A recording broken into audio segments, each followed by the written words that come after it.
What's up guys, Everything Apple Pro here, and it's another year, another Galaxy release, the Galaxy S21 Ultra. So completely redesigned, new lens, and all new materials. So let's go ahead and compare the Galaxy S21 Ultra with the all-new Gorilla Glass Victus. This is the toughest Gorilla Glass yet, versus Apple's iPhone 12 Pro Max with a ceramic shield, which is tougher than any smartphone glass.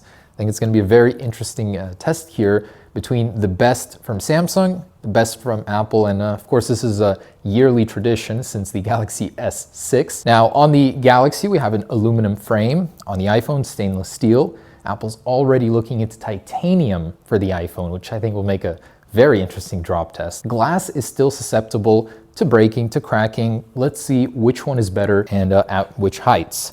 So we'll do the usual, waist height, go to head height, and even higher if we have to. And another thing to note is on the Galaxy S21 Ultra, we have an aluminum lens surround, which is built into the body. It's an interesting design. I like that Samsung's trying something new here. And all of the individual lenses are shielded, unlike on the 12 Pro Max, so those jut out. We've recently learned that on the 13 Pro Max, it'll be a clean, flat slate made of sapphire glass. Also, I love the color. This is the Aura Silver. Looks beautiful. Oh, and before I forget, these both have screen protectors, so I want to remove those. And the built-in one on the S21 Ultra. Also, we've got the fingerprint sensor, so we'll be testing that throughout the video, the cameras, seeing which internal components get damaged and might not survive even a slight tumble. And starting with the waist height, so Galaxy S21 Ultra, in 3, 2, 1. That's a beastly phone, but in comparison, I like how sleek the flat frame on the 12 Pro Max feels. In 3, 2, 1. So nice ding there in the stainless steel and in the aluminum here. Generally, stainless steel does hold up better to falls. Yeah, most of that rubbed off, but okay. Let's go on the back. The 21 Ultra is protected by Victus on the rear and the front. I think the lens will make contact first here. Same with the 12 Pro Max. This one has ceramic on the front and back. All right, 3, 2, 1. And the iPhone, 3, 2, 1. So that triggered the vibration motor. iPhone is okay, and S21 Ultra is okay. So it made impact right here on the corner of the lens. This actually might be a great security feature as far as durability. All right, looking good. And the front. So after that waist height fall, the screen is acting erratically on the 12 Pro Max. That is strange. So locking it, just reset it. So the screen on the S21 Ultra curves ever so slightly. It's nice when swiping, but might actually contribute to more broken displays. Apple actually tucked away the display into that steel band, and they claim that improves the durability. Let's test it out in a 3, 2, 1. Nice little smack, and 3, 2, 1. Little hop and a skip. 12 Pro Max is okay, and the S21 Ultra is okay. And a quick little demo of the cameras. So just to ensure everything is in working order here. Yep. And the biometrics. So lock them, and got fingerprint unlock here and Face ID, which is both working. Taking it up a notch, the head height test here in 3, 2, 1. Ooh. So the way the screen curves actually makes it hit face down. 3, 2, 1. Actually pretty good on the 12 Pro Max. Just scuffed, and not a big deal, but the fact that it's reflective, it's more visible. On the S21 Ultra, got a nice little nick here. So the aluminum definitely is not as sturdy as the stainless. Victus is still in good shape. Okay, rear. Will the lens protect the S21 Ultra? In 3, 2, 1. Oh, what just happened there? This little guy just jumped out. So the 3 times telephoto optical zoom lens. The cover is adhered with a very weak adhesive. I'm actually very surprised to find that. I guess that's something that wouldn't happen on an iPhone, as everything here is fused, but build quality. And the 12 Pro Max, we'll see what the lenses do in 3, 2, 1. And everything looks peachy.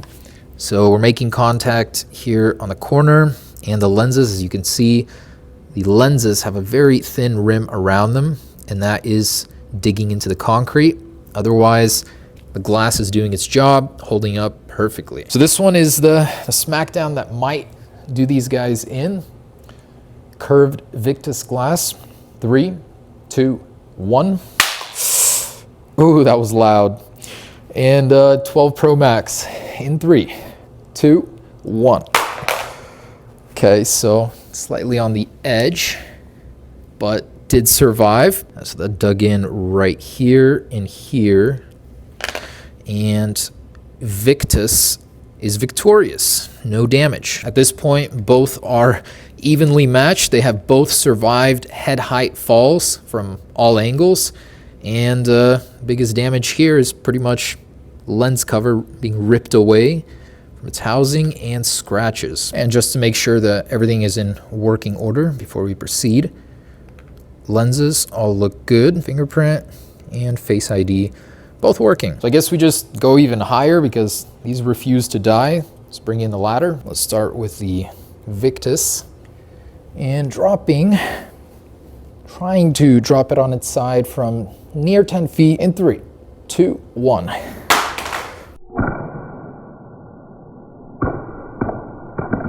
Wow.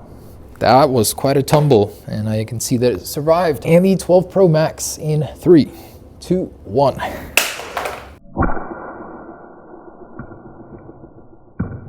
And basically the same fall that this guy just went through. And wow, I am stunned. Looking fantastic. The rear glass is slightly separating, but the adhesive they're using there seems to be doing its job very well. On the front, still looking good. Front here is still okay, but yeah, that's completely ruined. Final test displays near 10 feet, and we'll be recording on these guys on the way down. Final and ultimate test in 3, 2, 1. And the iPhone 12 Pro Max. Face down in 3, 2, 1. So what do we got? Oh, wow. Okay, so the iPhone has survived. There it is. The S21, oh, yikes. Yeah, the display is shot. That is some serious damage. A lot jutting out. It's gonna get in your skin. Let's see what works and what doesn't after such serious falls. Face ID confirmed to work. And fingerprint not working. With broken glass like this, I am unable to get the fingerprint sensor working on the S21 Ultra. So that may be a serious problem. And a little bonus for you. We're about to launch our Gen 2 Crystal Series, $30, included Flow Lab screen protector.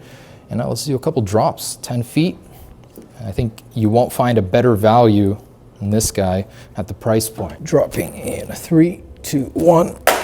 All right, that was on its face and perfect. What makes contact is these corners, the claws, which we have innovated. Very happy with how this all came together. Another Gen 2 Crystal drop test, 10 feet, 3, 2, 1. Whew, another one straight on the front. And notice how it did that nice hop. Screen protector, untouched. Because we have so much distance between the ground, it tends to do very well in the drop tests, and it protects the rear finish if you do happen to drop it on the rear. And another one in 3, 2, 1. And back looks flawless, still in perfect working order. 3, 2, 1. Flawless. So it's a very tight fit, a lot more comfortable than it looks. We shaved the sides, gave it a pinky rest, and feels very solid. And there you have it. The latest and greatest from Corning. Actually did a solid job. I love what they did with the lens here. Adds more to the durability. Screen though, not so lucky with its curved edges. Fingerprint sensor no longer works. 12 Pro Max held up on the front, and the rear did pretty good until the 10-foot drop, which is what broke both of these. But I'd say they're pretty even in strength actually. Fierce competition, doing great as always. Thanks for watching. Stay tuned for the next one. Peace.